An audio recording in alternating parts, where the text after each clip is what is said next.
One thing I just can't stand is to be misrepresented. You know, when a person says that you said something that you never even said, or that you did something that you really never did, I just can't stand that. Even if it's well-meaning, even if they thought that's what I said or what I did, I just can't stand to be misrepresented. Maybe that's just me. But have you ever thought that maybe God feels the same way? Maybe he doesn't enjoy being misrepresented either. Maybe he doesn't like when we say things about God that really are not true about him, his character, and his nature. Well, one day I was sitting and I was praying, and all of a sudden I felt in my heart these words, "Clear my name." And I heard that 3 times. Clear my name, clear my name, clear my name. And when I did, it wasn't a loud booming voice, but it was just a strong sensing on the inside. It's like I could feel the heart of God saying, people are misunderstanding me because of things that they have heard or believed or that have been handed down, and it is not truly who I am. And these beliefs keep us from experiencing God fully, specifically experiencing him as a loving, merciful Father. And while I was sitting there praying, and I heard those words within my heart, I automatically went back to a dream that I had had.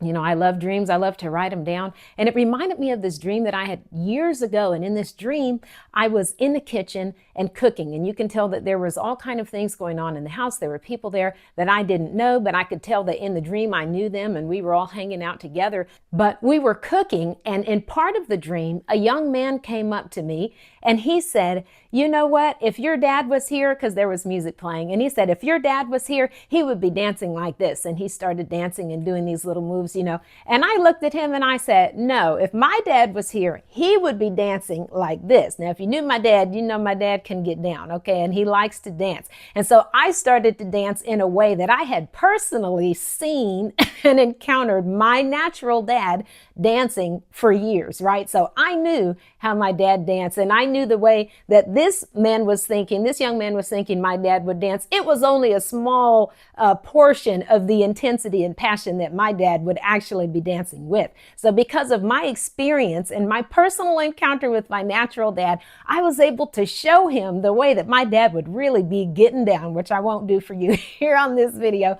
But either way, it was a fun dream. But I knew when I woke up that I was going to have the opportunity to express God more fully to people, just like people are able to express God more fully in areas that they've encountered him, and I can glean from those things, that I would also have the opportunity to express the character and nature of God as I have encountered him with others. We all have a portion of understanding. We all have a glimpse. We all have a certain amount of understanding and encounter with him. And when we bring all of that together, it paints an even broader picture of our Father. So in that dream, I knew that there was a need for sharing the true nature and character of God. Now, I'm not saying that any one person has all that down packed. I certainly don't.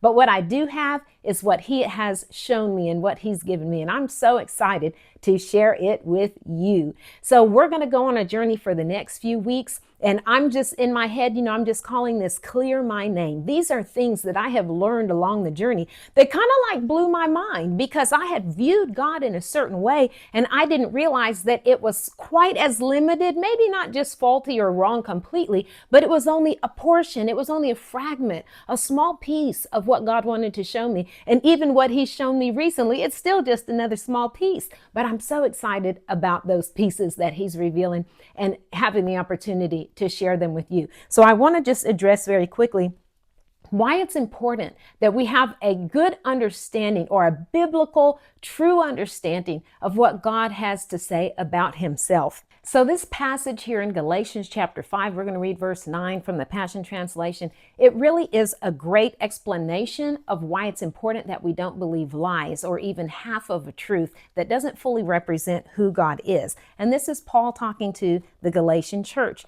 And verse 9 says, "The one who enfolded you into his grace is not behind this false teaching that you've embraced. Not at all. Don't you know that when you allow even a little lie into your heart, it can permeate your entire belief system.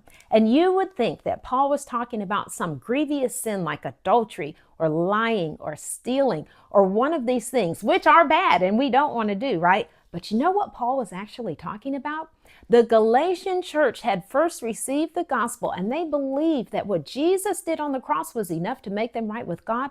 But along came some other teachers and infiltrated and started to teach them, yes, Jesus is the Messiah, but he's not enough. You have to have Jesus and the circumcision, Jesus and the Jewish laws and customs in order to be right and acceptable with God. If you read that chapter 5 and read the entire book, this is what Paul is coming against. He's coming against this lie, this false belief that Jesus was not enough and that the people must perform to get God's approval. Woohoo!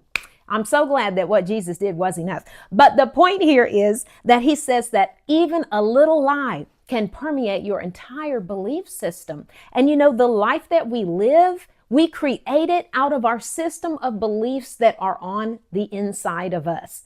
At least to the degree that we experience life personally, it's based on what we believe on the inside. So if we have misunderstandings about what we believe about God, it will affect everything in our lives. And so we want to have as full of an understanding of God and his true nature and character as possible. Nobody has it all figured out. No one person has the whole pie, the whole enchilada. No, we've all got pieces that we bring together based on what God has already said about himself and the revelation that he gives to us that is compatible with his word. So another verse that I want to mention here, and this is so important, and this is kind of like an example of how our beliefs will affect us, is Jesus's encounter with the woman at the well, as we refer to it, in John chapter 4.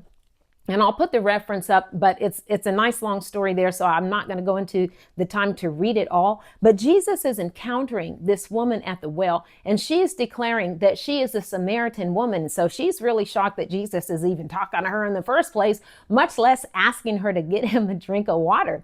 And so when Jesus starts to reveal some intimate details about her life, she switches modes and she's like, oh, you must be a prophet. And then her conversation starts to switch. She changes the subject from getting water to asking about theological concepts and ideas that have been handed down to her. And so she says in verse, oh my, I didn't bring my glasses in here and I can't see the number. Let's see, what number is that? Oh, that's a shame. Okay, I had to grab some backup glasses real quick so I can see this number. So this is John chapter 4, verse 19. So this is John chapter 4, verse 19. It says, the woman said, you must be a prophet. So tell me this, why do our fathers worship God here on this nearby mountain, but your people teach that Jerusalem is the place where we must worship? Which is right? So you can hear this woman has this understanding that's been passed down to her, says, we believe that we're supposed to worship here, but you and your people, you believe you're supposed to worship in Jerusalem, which is right. Now, notice the context here. The woman is talking about worshiping. And what's the object of worship? God. But there's a barrier that's been placed in her mind because her people believe that you can worship right there on that mountain. But she knows that the Jews, who consider themselves to be God's true people, and in a sense at that time, yes, they were God's chosen people, that they say, no, you cannot worship God here. You got to worship God at this mountain. You've got to worship God in Jerusalem. What you're doing is wrong. You cannot connect with God this way. You have to connect with God this way. And so this was a barrier in her mind, in her understanding, that was keeping her from connecting in worship with God. So let's see what Jesus says. Jesus responded, believe me, dear woman, the time has come when you won't worship the Father on a mountain nor in Jerusalem, but in your heart. Your people don't really know the one they worship. We Jews worship out of our experience, for it's from the Jews that salvation is made available. So he's addressing all kinds of things here. He's saying, come out of that formality, come out of that religious thinking that's telling you where God is and where he isn't. Jesus is saying, the time has come where you worship God in your heart. Where do you worship God? Wherever your heart is. That's the place that you worship.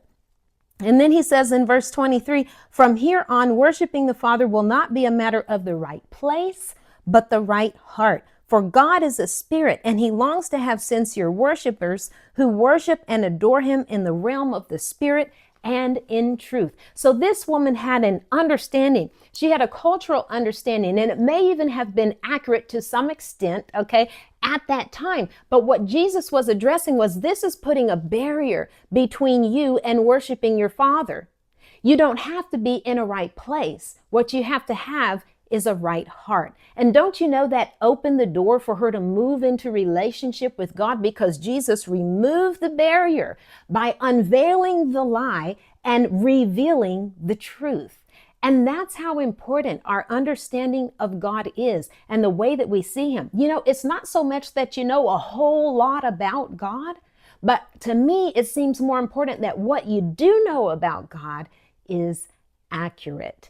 Because what we know that we think is true but is not can keep us distance from him and relating to him in a wrong way, or in a way that's not the fullness of what our wonderful Father desires, that fellowship and that relationship and that life that he wants to live in, with, and through us. So I'm so glad that you are joining me on this journey. I'm so glad about the topics that are to come. We'll probably do maybe 4 or 5 videos just on the things that I believe he was showing me. These things will help to clear his name. And I hope you'll join me on that journey. Thank you so much for joining me today. I'll see you next time. Bye-bye.